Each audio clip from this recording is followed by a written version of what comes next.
नमस्कार, मेरा नाम उमा अडिल है। मैं शासकीय डॉक्टर खूबचंद बघेल महाविद्यालय भिलाई 3 में समाजशास्त्र विषय में सहायक प्राध्यापक हूँ।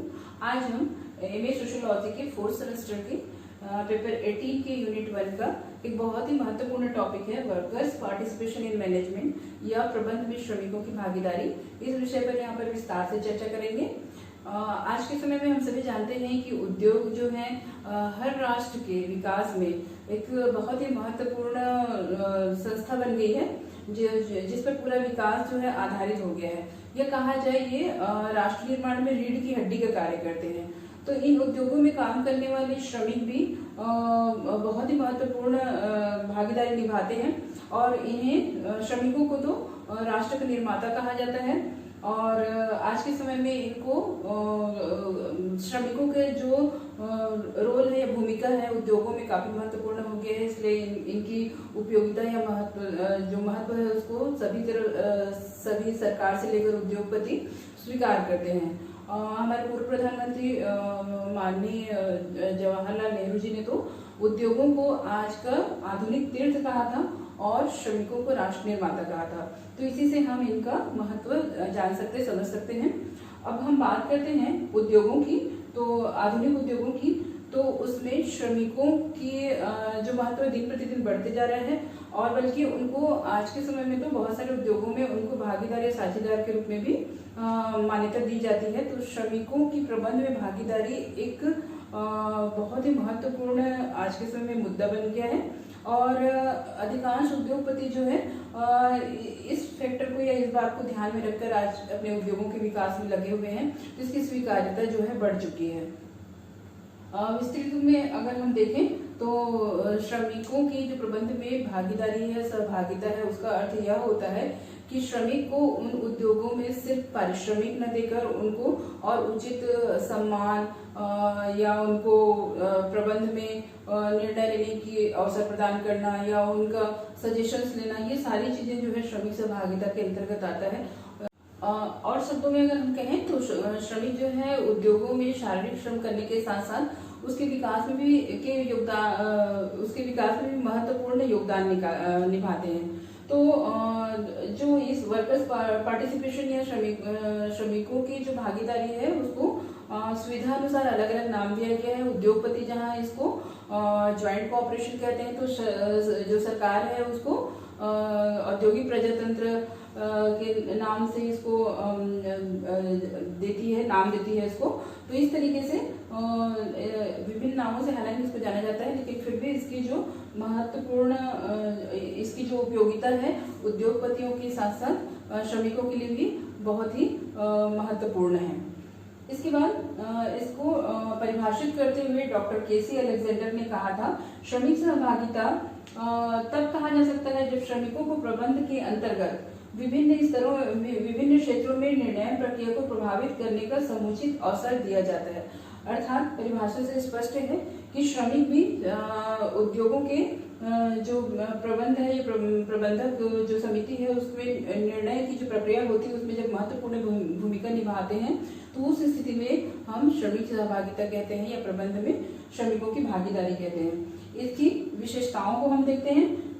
तो विशेषता ये होती है कि इसके श्रमिक सहभागिता का अर्थ जो होता है या इसकी प्रमुख विशेषता में से प्रथम विशेषता है लाभांश सहभागिता।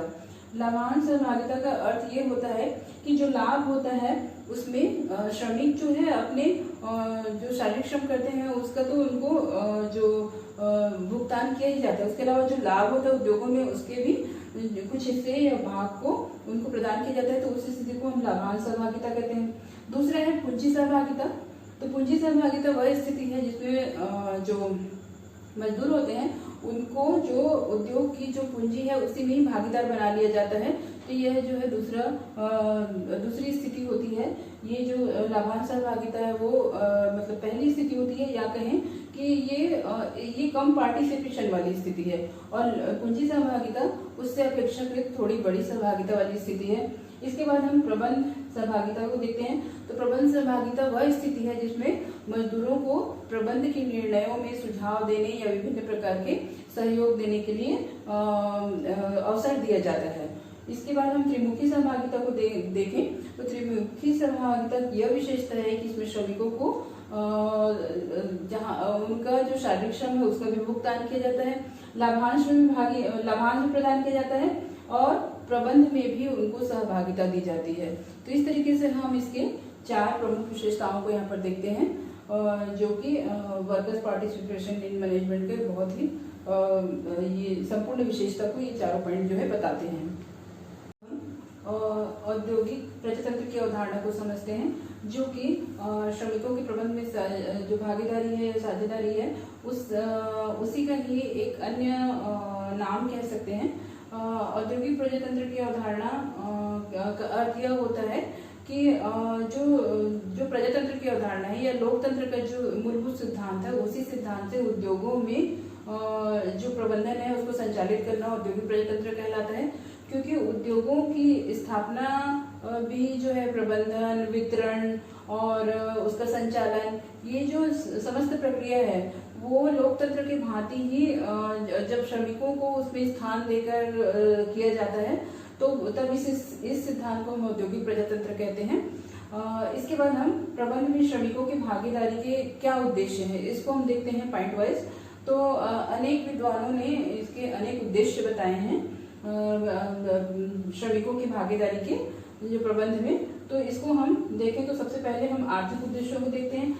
आर्थिक उद्देश्य यह होता है कि जो श्रमिक होते हैं वो जो है श्रम में एक बहुत ही महत्वपूर्ण रोल प्ले कर उद्योग में बहुत महत्वपूर्ण रोल प्ले करते हैं, उद्योगों के विकास में, उसके उत्पादन में, उसकी उत्पादकता को बढ़ाने में।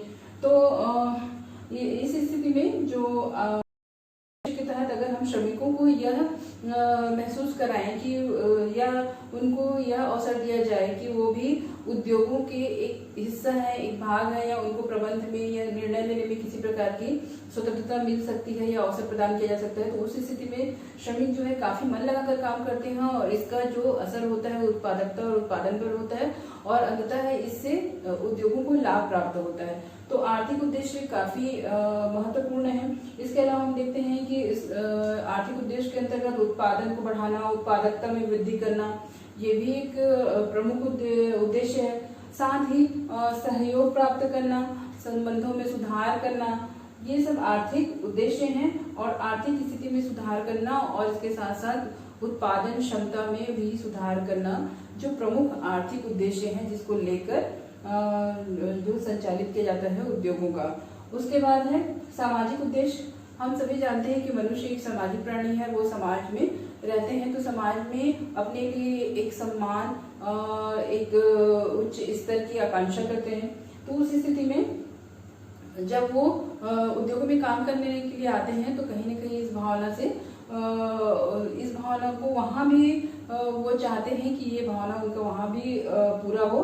तो इस स्थिति में अगर हम श्रमिकों को यह महसूस करवाएं या उनको यह समझ में आ जाता है कि जो उद्योग जिसमें वो काम कर रहे हैं उनके साथ में सामाजिक प्राणी की तरह या एक अच्छे सामाजिक जो सदस्य हैं उसकी तरह उनके साथ में बिहेव किया जाता है, तो वो और अच्छा काम करने के लिए मोटिवेट होते हैं। तो अगर सामाजिक उद्देश्यों को हम देखें तो उनके साथ समानता का व्यवहार करना, उनको उचित स्थान प्रदान करना और उसमें आत्माभिव्यक्ति के अवसर प्रदान करना, ये सभी जो है सामाजिक उद्देश्य हैं उद्योगों के। इसके बाद हम देखते हैं मनोवैज्ञानिक उद्देश्य। मनोवैज्ञानिक उद्देश्य को भी हम समझ सकते हैं कि जो श्रमिक होते हैं उनका शारीरिक जो श्रम करते हैं उसके बदले में उनको जो आर्थिक भुगतान किया जाता है, उसके अलावा उनको कुछ मनोवैज्ञानिक संतुष्टि की भी आवश्यकता होती है। सिर्फ हम उसको उनके श्रम को हम आर्थिक रूप से खरीद नहीं सकते। जब हम उसको अच्छा फील कराते हैं, उनको एक अच्छे व्यक्ति का, एक अच्छे इंसान का, एक अच्छे श्रमिक का हम दर्जा देते हैं, तो वो मनोवैज्ञानिक रूप से जब संतुष्ट होते हैं तो वो कार्य में और अधिक मन लगाते हैं और इसका जो असर है उनके काम में दिखता है, वो ज्यादा अच्छे एनर्जी के साथ काम करते हैं और इससे उद्योगों को फायदा होता है। उनके मनोवैज्ञानिक उद्देश्यों के तहत उनके आत्मसम्मान में वृद्धि करना, उनमें अपनत्व की भावना जगाना, उनको शोषण से बचाना इत्यादि जो है मनोवैज्ञानिक उद्देश्य है। इसके बाद हम राजनीतिक उद्देश्य को हम देखें तो प्रजातांत्रिक जो भारत जैसे प्रजातांत्रिक जो देश है उसमें जो प्रजातांत्रिक जो परंपराएं हैं उनकी स्थापना करना और श्रमिकों को एक अच्छे योग्य नागरिक बनाना आदि इसके प्रमुख राजनीतिक उद्देश्य हैं, जिसके माध्यम से उद्योगों में जो है एक अच्छा कार्यदशा का निर्माण किया जा सकता है। अब हम भागीदारी या सहभागिता के स्तर को देखते हैं। प्रबंध में श्रमिकों की भागीदारी सहभागिता के कई स्तर होते हैं। किसी किसी उद्योग में उनको कम स्तर पर सहभागिता दी जाती है, किसी किसी उद्योगों में उनको बहुत उच्च स्तर की सहभागिता दी जाती है। तो अलग अलग विद्वानों के इस विषय पर अलग अलग विचार भी हैं। वीजी महात्रेस जो हैं उनके अनुसार 5 प्रकार की सहभागिता के स्तर होते हैं, 5 स्तर होते हैं। उन्होंने कहा था कि सबसे पहले जो सूचनात्मक सहभागिता है वो प्रथम स्तर का या काफी हल्के स्तर की सहभागिता है, जिसमें जो श्रमिक हैं उनको कुछ सूचनाएं प्रदान की जाती है और जो सूचनाएं प्रदान की जाती है वो बहुत गंभीर नहीं होती है, बहुत जो उद्योगों के लिए आवश्यक है, महत्वपूर्ण है, ऐसे उद्योगों को ऐसे जो सूचना है उसको प्रदान नहीं की जाती है, हल्के सूचना प्रदान की जाते हैं और उन सूचनाओं के विषय में भी श्रमिकों को बहुत अधिक छानबीन करने या खोजबीन करने का अधिकार नहीं होता है। फिर दूसरा है परामर्श सहभागिता। यह जो है जो सूचनात्मक सहभागिता है उससे कहीं ज्यादा महत्वपूर्ण होता है या उससे ऊंचे स्तर का होता है, जिसमें जो बहुत सारे प्रबंधकीय जो समस्याएं हैं जो उद्योगों की उस विषय पर श्रमिकों की परामर्श लिया जाता है, विचार विमर्श किया जाता है। जैसे कि श्रम के जो कार्यदशाएं हैं, कैंटीन, आवास भत्ते आदि जो होते हैं उन सभी पर जो है परामर्श लिया जाता है श्रमिकों का। तो यह द्वितीय स्तर का है। फिर तीसरा है साहचर्य सहभागिता। यह जो है और थोड़े उच्च स्तर का है, जिसमें श्रमिकों को विभिन्न जो निर्णय होते हैं उनमें उनको सहभागी बनाया जाता है, प्रबंध में उनको स्थान दिया जाता है या प्रबंध में शामिल होने का उनको अवसर दिया जाता है। इसके बाद है प्रशासकीय सहभागिता, जिसमें यह जो है और उच्च स्तर का है, जिसमें श्रमिकों को विभिन्न समितियों में, कार्य परिषदों में उनको सदस्य बनाया जाता है और उनको जो है उच्च स्तर का सहभागिता प्रदान की जाती है। इसके बाद है निर्णायक सहभागिता। यह अत्यंत उच्च स्तर का जो है सहभागिता है, जिसके अंतर्गत श्रमिकों को विभिन्न जो प्रशासकीय समितियां हैं या प्रबंध में उनको साझेदार के रूप में, लाभांश में या विभिन्न और जो पूंजी है वो सारी जो उच्च स्तर की जो उद्योग की जो तत्व हैं उन पर उनको भागीदारी के लिए सहभागिता दी जाती है। तो यह सबसे उच्च स्तर की सहभागिता है। तो इस तरह सहभागिता के अनेक स्तर होते हैं जिसको हमने अभी देखा, और उसके बाद हम सहभागिता के स्वरूप या विधियों को देखते हैं। तो उद्योगों में सहभागिता की जो अनेक विधियां हो सकती हैं, अनेक उसके प्रकार या रूप हो सकते हैं, जिसके माध्यम से प्रबंधक जो है श्रमिकों को भागीदारी प्रदान करते हैं या उद्योग जो श्रमिकों को सहभागिता की अवसर देता है। सबसे पहले हम देखें तो सुझाव आमंत्रण की योजना। सुझाव आमंत्रण की योजना जो है बहुत ही महत्वपूर्ण है, जिसके अंतर्गत श्रमिकों को जो प्रबंध है उसमें भागीदारी की जो अवसर है वो तो प्रदान किया ही जाता है, साथ ही उनको अच्छे कार्य करने के लिए मोटिवेट किया जाता है। उनके अच्छे जो उद्योगों के लिए उपयोगी है ऐसे अच्छे सुझावों को आमंत्रित किया जाता है, उनके विचारों को जाना जाता है और जो अच्छा सुझाव जो देते हैं श्रमिक उनको विभिन्न प्रकार के मौद्रिक अमौद्रिक पारितोषिक या सम्मान या अवार्ड, ये सारी चीजें जो है दिया जाता है, जिससे वो और अधिक अच्छा कार्य करने के लिए मोटिवेट होते हैं। इस विधि से मतलब सुझाव आमंत्रित करने की योजना का उद्योग के लिए बहुत अधिक लाभ होता है। इस मेथड से अभी हम देखते हैं कि भारत में जो बहुत सारे उद्योग हैं, टाटा इंडस्ट्रीज है, रिलायंस है और भी बड़े बड़े उद्योग हैं जो श्रमिकों को इस विधि के माध्यम से सहभागिता प्रदान करते हैं, जिससे उद्योगों को लाभ होता है। तो इस जो सुझाव आमंत्रण योजना है इसके बहुत ही महत्वपूर्ण लाभ प्राप्त होते हैं उद्योगों को। सबसे पहली बात तो उनमें अपनत्व की भावना जागृत होती है कि यह उद्योग उनका भी है। उसके अलावा कार्य निष्पादन उत्पादन की प्रक्रिया सरल हो जाती है। श्रमिक जो है अनावश्यक आलोचनाओं से दूर हो जाते हैं। जब वो उद्योग को अपना मानते हैं तो वो उद्योगों की अनावश्यक रूप से आलोचना करके समय खराब नहीं करते हैं या इन नकारात्मक चीजों से दूर होते हैं। उसके साथ ही और सुझाव आमंत्रण से वो अपने आप को एक उपयोगी सदस्य के रूप में मानने लगते हैं। उनको लगता है कि वो एक अंग है उस उद्योग के, तो उनको उनके हर कार्य में बराबर साझेदार होना चाहिए, भागीदार होना चाहिए, ऐसा उनमें अपनत्व की भावना आ जाती है। तो इस तरीके से सुझाव आमंत्रण जो है एक बहुत ही महत्वपूर्ण सहभागिता का प्रकार है, ये विधि है जिसके माध्यम से अगर हम देखें तो अंततः उद्योगों को लाभ होता है, उनके उत्पादन में वृद्धि होती है और उत्पादकता बढ़ती है और कार्य की दशाएं भी उद्योग में अच्छा हो जाता है क्योंकि अनावश्यक संघर्ष इत्यादि नहीं होता है और श्रमिक जो है अपने कार्य को मन लगाकर कार्य करते हैं और साथ ही संतुष्टि उनको प्राप्त होती है। अब सहभागिता के जो विधि है उसमें दूसरी विधि को अगर हम देखें सहसाझेदारी विधि, तो यह भी एक महत्वपूर्ण विधि है जिससे श्रमिकों की साझेदारी या सहभागिता प्राप्त की जा सकती है। इसके अंतर्गत श्रमिकों को जो उद्योग या प्रबंध है उसमें लाभ में भागीदार बनने के लिए अवसर दिया जाता है या उनको भागीदारी प्रदान की जाती है। इसके अंतर्गत श्रमिक जो है जो इंडस्ट्री है या उद्योग है उसके शेयर को खरीद लेते हैं और शेयर होल्डर बन जाते हैं। तो इस स्थिति में जब वो जो उद्योग है उसके जो शेयर होल्डर हो जाते हैं तो उनमें यह भावना आ जाती है कि वो उस उद्योग में न सिर्फ श्रमिक नहीं है बल्कि वो उद्योग के मालिक हैं या वो उद्योग उनका अपना भी है। तो इस स्थिति में जो है उद्योगों की प्रगति के लिए बहुत ही अच्छा होता है, ये महत्वपूर्ण स्थिति होती है। और इसके अगर हम विधि को देखें कि वो कैसे साझेदारी निभा सकते हैं तो उसकी 3 विधियां हैं। एक तो सबसे पहली बात तो उनको जो बोनस जो दिया जाता है वो नगद में न देकर उनको शेयर के रूप में दिया जाए।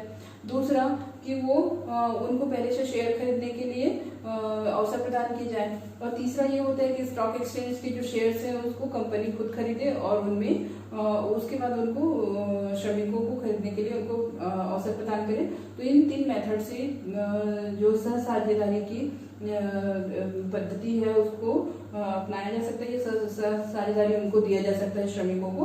तो ये भी एक बहुत ही महत्वपूर्ण विधि है जिसके माध्यम से श्रमिक जो है सहभागिता उद्योगों में प्राप्त करते हैं और इसके अनेक लाभ होते हैं। सबसे पहली बात तो इनमें जब श्रमिक जो है उद्योगों में अपना अंश या जो शेयर है उसको जब उनको पता है कि उस उद्योग में उनके अंश शेयर लगे या वो पूंजी के वो भागीदार हैं या लाभ के भागीदार हैं, तो उस स्थिति में उनमें सबसे पहला जो उनकी जो साइकोलॉजी है वो ये कहती है कि वो इसके सिर्फ एक पार्ट एक श्रमिक नहीं है बल्कि वो उस उद्योग के एक हिस्सा है, तो मालिकों के समकक्ष है। तो उस स्थिति में सबसे पहली बात तो औद्योगिक संघर्ष टल जाता है, तनाव जो होते हैं वो कम होते हैं, श्रमिक जो है अपने आप को उस उद्योग का एक हिस्सा मानने लगते हैं।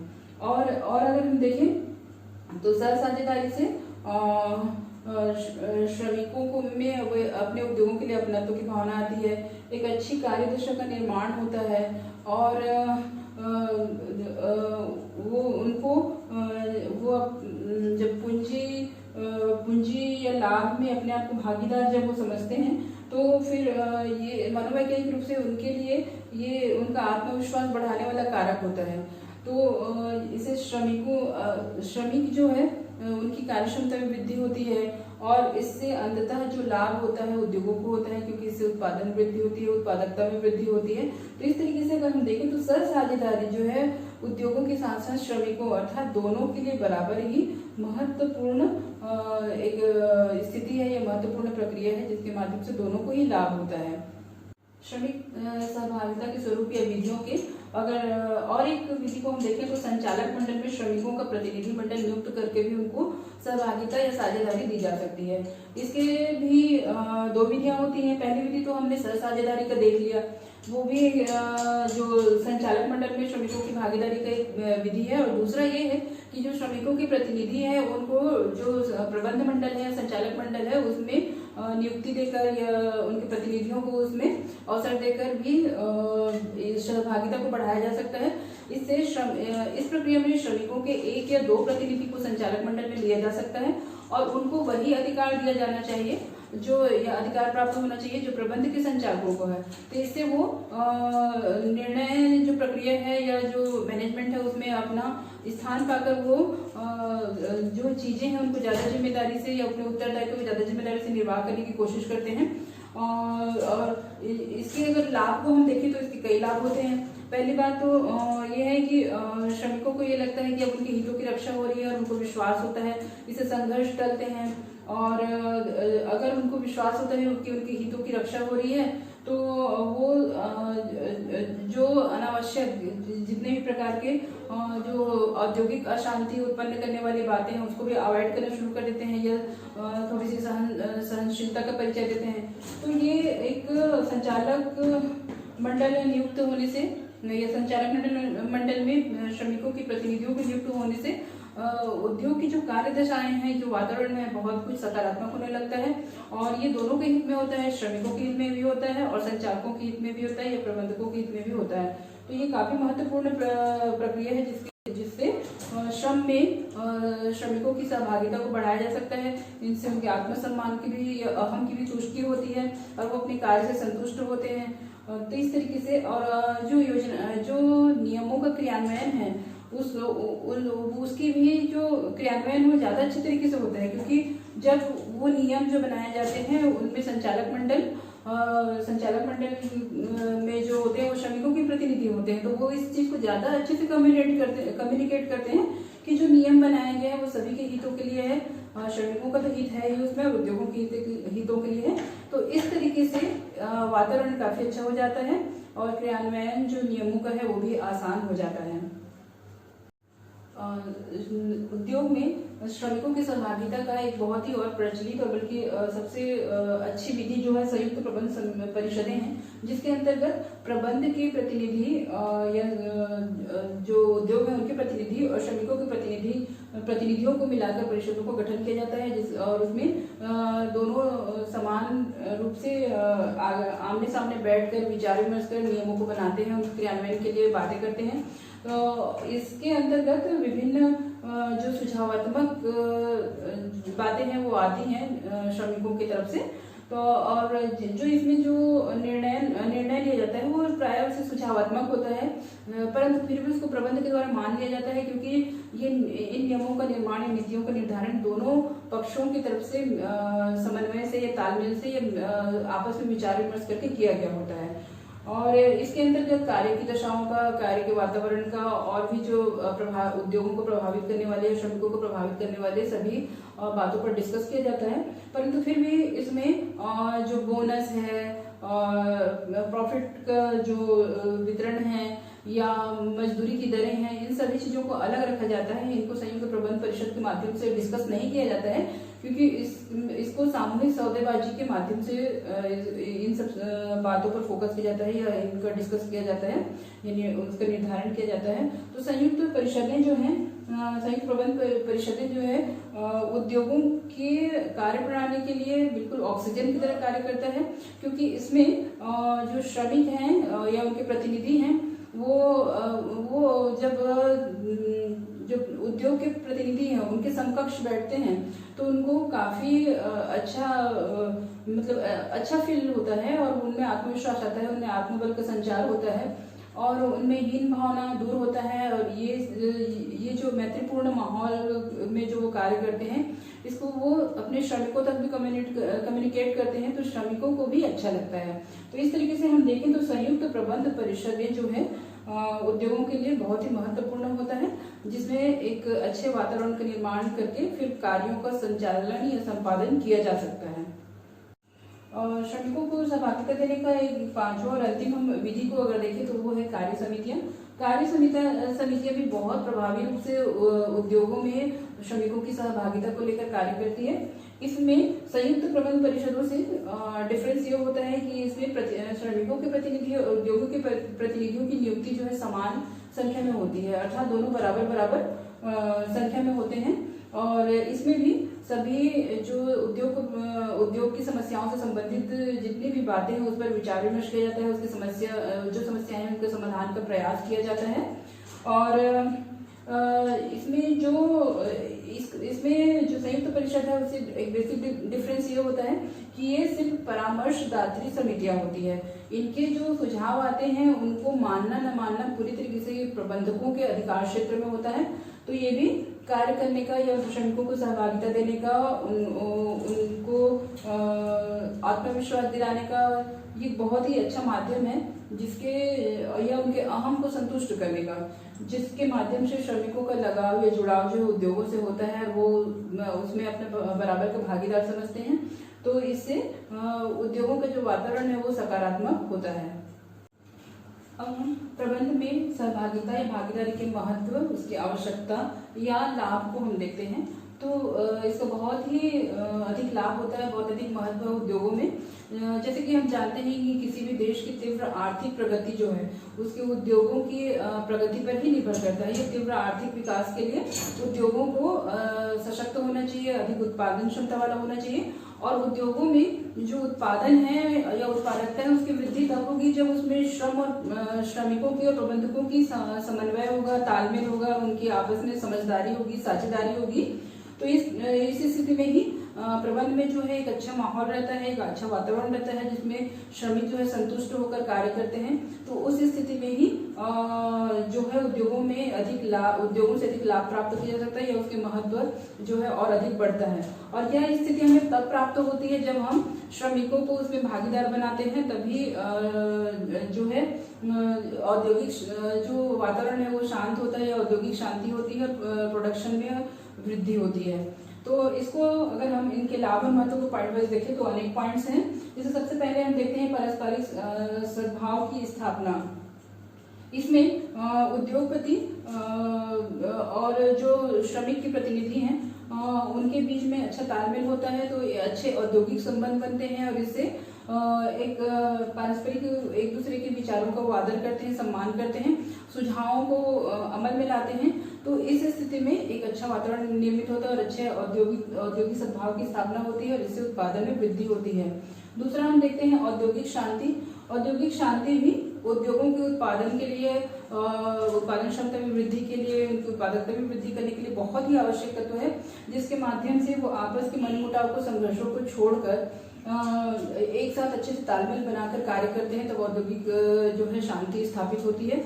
इसका सबसे मुख्य जो अगर हम कार्य के तत्व को देखें तो ये है कि जब श्रमिकों को साझेदारी दी जाती है या उनको सहभागी बनाया जाता है निर्णयों की प्रक्रिया में, तो श्रमिक जो है ये समझते हैं कि वो सिर्फ इस जो उद्योग है या प्रबंध है उसका एक पार्ट के हिस्सा, मतलब एक पार्ट के हिस्सा है, बहुत ही महत्वपूर्ण हिस्सा है। तो उस स्थिति में उनको आत्मसंतुष्टि प्राप्त होता है और अच्छे औद्योगिक वातावरण का निर्माण होता है, जिससे वो एक दूसरे का विरोध छोड़कर एक दूसरे का सहयोग करने लगते हैं। तो ये भी एक बहुत ही महत्वपूर्ण स्थिति है, जिसके कारण उद्योगों में जो है भागीदारी से लाभ प्राप्त होता है। फिर हम देखते हैं उत्पादकता में वृद्धि। यह भी हम पहले ही चर्चा कर चुके हैं कि जब आपस में उनमें समन्वय होता है, तालमेल होता है उद्योगों में, प्रबंधकों में और श्रमिकों में, उस स्थिति में उत्पादकता है जो है सबसे चरम सीमा पर होता है, ये अपने पीक पर होता है। क्योंकि जब सब कुछ अच्छा संतुलन में चल रहा होता है तो सभी जो है मन लगाकर कार्य करते हैं, श्रमिकों में भी उत्साह आ जाता है, लगन की भावना आ जाती है और कार्य जो है अच्छे से होता है, तो उत्पादकता में वृद्धि होती है। फिर औद्योगिक जनतंत्र की स्थापना, ये भी महत्वपूर्ण है। साझेदारी का एक महत्व है। जब श्रमिकों की साझेदारी बढ़ाई जाती है तो उनको आत्मविश्वास आता है या उनको ये संतुष्टि होती है कि जो निर्णय, जो प्रक्रिया है ऊपर से तानाशाही के रूप में लादा नहीं जा रहा है, बल्कि उनको विचारों में सम्मिलित किया जा रहा है या निर्णय लेने में सम्मिलित किया जा रहा है, भागीदार बनाया जा रहा है। तो इस स्थिति में जनतंत्र या लोकतंत्र के जो सिद्धांत है लगभग वैसे ही श्रमिक संतुष्ट होते हैं और एक अच्छे औद्योगिक जनतंत्र की स्थापना होती है और श्रमिक जो है अपने जो संस्थान है उसके लिए डेडिकेट होकर कार्य करते हैं। फिर है अभिप्रेरणा। अच्छे जैसे जैसे उनको भागीदारी सहभागिता दी जाती है तो वैसे वैसे श्रमिक जो है मोटिवेट होते हैं अच्छा कार्य करने के लिए, उनको प्रेरणा मिलती है और वो पूरे उत्साह से पूरे लगन से अपने संस्थान के लिए, अपने प्रबंधन के लिए कार्य करने के लिए प्रतिबद्ध हो जाते हैं और अपनी पूरी क्षमता का उपयोग करके उस संस्थान के लिए, उस उद्योग के लिए अपना 100% लगाकर कार्य करते हैं और इससे जो अंतिम लाभ हम देखें तो उद्योगों को, उद्योगपति को, उत्पादन को होता है या उत्पादकता को होता है और साथ में ही श्रमिकों को भी इससे लाभ होता है। फिर श्रमिकों के लिए तीसरा लाभ एक पॉइंट और है कार्य क्षमता में वृद्धि। जब श्रमिकों को आर्थिक मजदूरी के साथ साथ उनको सहभागी बनाकर जब उनको मानसिक संतुष्टि या मनोवैज्ञानिक संतुष्टि प्रदान किया जाता है तो वो उनमें अंदर से एक अच्छी जो भावना है वो तीव्र रूप से जागृत होता है और उनकी कार्य क्षमता में वृद्धि होती है। वो ज्यादा अधिक अपने कार्य में रुचि लेने लगते हैं और कार्य को काफी अच्छे दक्षता से, कुशलता से करने लगते हैं, जिससे उनकी कार्य क्षमता में वृद्धि होती है। तो ये भी सहभागिता का एक महत्व है। इसके बाद हम देखें श्रमिकों को तीसरा लाभ, हम पूर्व के जो पॉइंट्स इसमें इसको डिस्कस कर चुके हैं कि श्रमिकों को सहभागिता के माध्यम से सबसे पहले तो उनको उद्योगों से जो मजदूरी या मानदेय वो तो प्राप्त होता ही है, उसके अलावा उनको शेयर्स प्रदान करके या उनके पूंजी में भागीदार बना करके भी उनको लाभ प्रदान किया जाता है। साथ ही उनका आत्मसम्मान बढ़ता है जब उनको महत्व दिया जाता है भागीदार या साझेदार बनाकर, तो उस स्थिति में श्रमिकों को मानसिक, आर्थिक सभी तरीके से लाभ होता है। इस तरीके से उनको तीसरा लाभ प्राप्त होता है। फिर है बाह्य हस्तक्षेप में कमी। ये भी एक महत्वपूर्ण फायदा है साझेदारी का या सहभागिता का। इसका अर्थ ये होता है कि जब नीति निर्माण होता है या कोई भी समस्या आती है उद्योगों में, औद्योगिक स्तर पर या प्रबंधन के स्तर पर, तो उसमें श्रमिकों के प्रतिनिधियों को शामिल कर लेने से जो प्रॉब्लम्स होते हैं, जो समस्याएं होती है, उसको वो आपस में बैठकर डिस्कस कर लेते हैं। उनको किसी तीसरे राजनीतिक व्यक्ति या किसी अन्य के पास मीडिया में या कहीं भी ले जाने की आवश्यकता नहीं पड़ती है। श्रमिकों को उनकी समस्या का समाधान आमने सामने बैठकर हो जाता है। तो इस स्थिति में कोई भी बाहरी तत्व का, चाहे राजनीतिक हो, चाहे मीडिया का हो या कोई भी हो, वो जो है उद्योग के प्रबंधन में या उनकी बातों में हस्तक्षेप नहीं कर पाते हैं। तो इससे भी काफी अच्छा वातावरण निर्मित होता है और इसमें जो श्रमिक है वो मन लगाकर कार्य करते हैं और इससे सभी को लाभ प्राप्त होता है। तो ये काफी एक महत्व है सहभागिता का, जो हमें उद्योगों में देखने को मिलता है जब सही तरीके से सहभागिता दी जाती है श्रमिकों को। इसके बाद हम देखते हैं निर्णयों को लागू करने की सुविधा। यह भी एक बहुत ही महत्वपूर्ण सहभागिता का हमें लाभ प्राप्त होता है, क्योंकि निर्णयों के निर्माण में जब हम श्रमिकों को सहभागी बना लेते हैं या उनको सहभागिता दी जाती है तो उस स्थिति में जो उनके जो प्रतिनिधि हैं वो निर्णयों के निर्माण की पूरी प्रक्रिया को अपने सामने से देखते हैं, उससे गुजरते हैं, उनके सभी बिंदुओं पर, सभी पहलुओं पर वो डिस्कस किए होते हैं, तो वो पूरी तरीके से कुछ समझ चुके होते हैं। और जब वो कुछ समझ चुके होते हैं तो अपने श्रमिकों को भी इसको समझाते हैं। तो इससे एक आपसी समझ बढ़ता है, तालमेल बढ़ता है और इससे जो निर्णय है उसके नकारात्मक पक्ष को छोड़कर वो सकारात्मक पक्ष की ओर ध्यान केंद्रित करते हैं और कोई भी निर्णय को लागू करने में आसानी हो जाती है, क्योंकि श्रमिक उसका विरोध नहीं करते हैं। तो ये भी सहभागिता के माध्यम से ही उत्पन्न होने वाले जो वातावरण है उसी से यह प्राप्त होता है।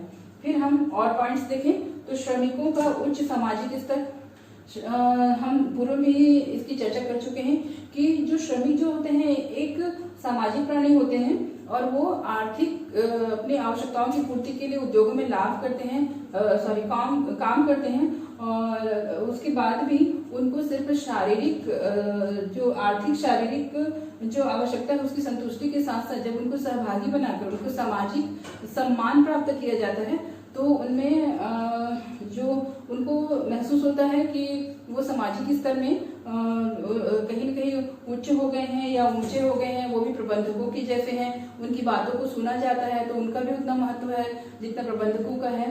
तो इससे उनको अपने सामाजिक स्तर में वृद्धि महसूस होता है और वो इससे संतुष्ट होकर अपने कार्य में या कार्य क्षमता में सुधार करते हैं, मन लगाकर कार्य करते हैं, कार्य के सभी पक्षों पर रुचि लेते हैं और इससे काफी अच्छा एक वातावरण निर्मित हो जाता है। इसके बाद प्रबंधकीय क्षमता में वृद्धि, इसको भी हम देखते हैं। ये भी काफी सकारात्मक है। सहभागी जो प्रबंध में सहभागिता का एक बहुत ही सकारात्मक पक्ष है। इसमें जब परिषदें बनती है, संयुक्त परिषदें बनती है, कार्य समितियां बनती है, तो प्रबंधक और श्रमिकों के प्रतिनिधि जो हैं आपस में मिल बैठकर जब कार्य करते हैं तो उनको भी, जो प्रबंधक जो होते हैं उनको श्रमिक और उनके प्रतिनिधियों की साइकोलॉजी समझ में आ जाती है कि कौन से कार्य करने से, ये कौन से निर्णय लेने से जो उद्योग है उसमें, ये उद्योग में कार्यरत श्रमिक है, कर्मचारी है, उनमें विरोध कम होता है। तो जितना कम विरोध होगा उतना अच्छा प्रोडक्शन होगा, उतना अच्छा प्रोडक्टिव कार्यों पे ध्यान जाएगा सबका।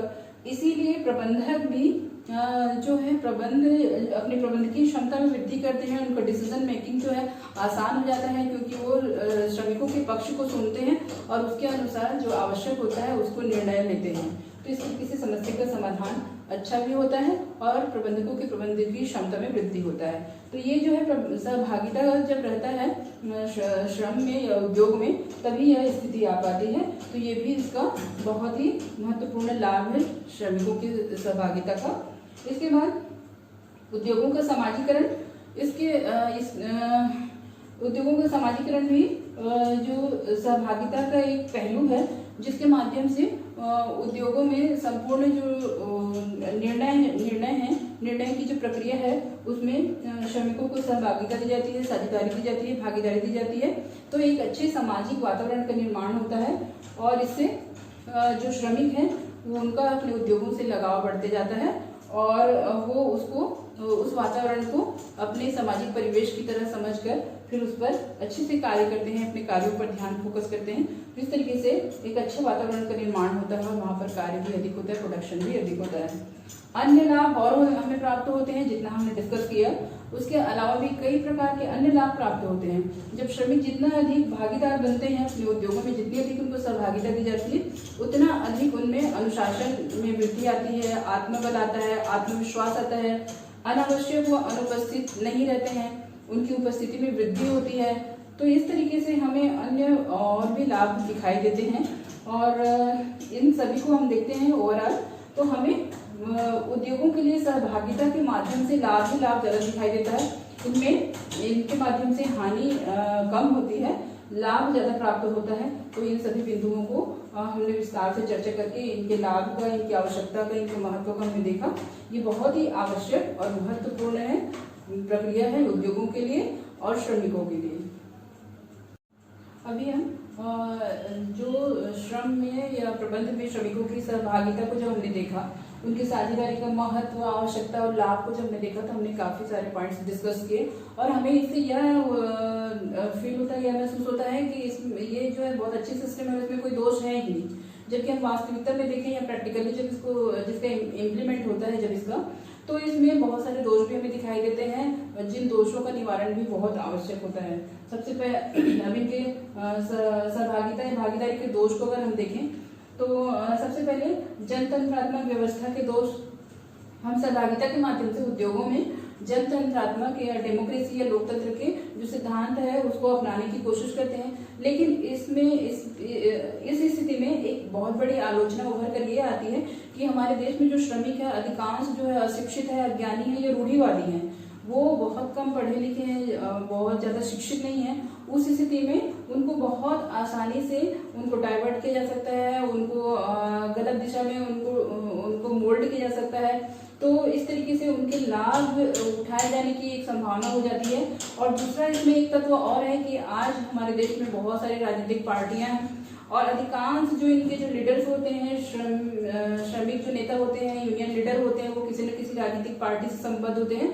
तो इस स्थिति में एक और जो आशंका बनी रहती है वो ये रहती है कि जो श्रमिक नेता है अपने श्रमिकों का राजनीतिक लाभ के लिए, राजनीतिक मंच के लिए उपयोग करेंगे और उद्योग जो है कहीं राजनीतिक अखाड़ा न बन जाए। तो ये बहुत बड़ी समस्या है या दोष है। अगर हम पूरी तरीके से सहभागिता को सपोर्ट करते हैं, तो जनतंत्रात्मक व्यवस्था को हम सपोर्ट अगर करते हैं, तो ये बहुत बड़ी कमी या दोष है जिसको दूर किया जाना बहुत आवश्यक है। दूसरा, हम केवल कंपनियों के लिए उपयोगी एक और पॉइंट को देखते हैं। ये जो है जो संयुक्त प्रबंध जो कंपनी होती है वहां पर ही ये जो सहभागिता है उस अवधारणा को लागू किया जा सकता है, क्योंकि जो एकल स्वामित्व वाली कंपनी होती है या एकल पूंजी वाली जो कंपनी होती है उसमें तो सहभागिता का प्रश्न ही नहीं उठता है। वो अपना संचालन अपने शर्तों से, अपने निर्देशों से, अपनी आवश्यकता के अनुसार करते हैं। तो ये जो सहभागिता का जो कॉन्सेप्ट है, जो सिद्धांत है, वो संयुक्त जो लाभ वाली कंपनियां हैं, ये सहभागिता वाली कंपनियां हैं संयुक्त पूंजी वाली, वहां पर ही इसको लागू किया जा सकता है। तो एकल पूंजी वाली जो कंपनी है उसमें इस जो सिस्टम है उसको हम लागू नहीं कर सकते, ये भी इसका एक दोष है। फिर हम तीसरा पॉइंट देखें, लाभ या अंश भागिता के दोष। हमने अभी जब सारे जो पॉइंट्स डिस्कस किए थे जो सहभागिता से संबंधित, उसमें हमने जो प्रॉफिट शेयरिंग जो सिस्टम है, जो पद्धति है, उसके बारे में काफी विस्तार से चर्चा किया था। तो उस विधि का या प्रॉफिट शेयरिंग का भी काफी दोष हमें दिखाई देता है अगर हम इसको ध्यान से देखें या बारीकी से इसका निरीक्षण परीक्षण करें। तो सबसे पहली बात तो इसमें जब जो श्रमिक जो हैं किसी चीज के लिए उनको मोटिवेशन दें हम, तो वो उसके लिए बहुत अधिक अपना प्रयत्न करते हैं, एफर्ट लगाते हैं और अच्छी चीजों को अचीव करते हैं या कुछ अच्छे अवार्ड के लिए, सम्मान के लिए काम करते हैं। तो वो जो अवार्ड या सम्मान वाली जो स्थिति है, यहाँ पर अगर हम उसको प्रॉफिट शेयरिंग मतलब कर देते हैं तो वो सिस्टम खत्म हो जाता है। तो उनके प्रयत्न करने, आगे बढ़ने, मोटिवेट होने के लिए भी जो है अवसर कम हो जाता है। दूसरा, प्रॉफिट शेयरिंग जो स्थिति है वो अनिश्चितता वाली होती है कि कब उन शेयरों से उनको प्रॉफिट होगा और कब वो बहुत मार्केट के अकॉर्डिंग नीचे चले जाएंगे। तो ये भी इसका जो है एक दोष है। और अगर और इस पर देखें, प्रॉफिट शेयरिंग का तो अल्पता जो होती है, यानी कि बहुत कमी रहती है। जितना श्रमिक जो है डिजर्व करते हैं, जितना उनको मिलना चाहिए, तो उससे वो काफी कम रहता है। तो इसलिए वो बहुत मोटिवेटिव नहीं हो सकता। और गतिशीलता में जो गतिशीलता का भी अभाव पाया जाता है। श्रमिक जो है कभी इस स्थिति से संतुष्ट होकर आगे और किसी प्रकार के कार्य नहीं करना चाहते, जहां है वहीं रुककर वो कार्य को करना चाहते हैं, भले वो कार्य उनकी दक्षता और कुशलता से कम हो। तो इस तरीके से इनमें जो सहभागिता के कुछ दोष हमें दिखाई देते हैं।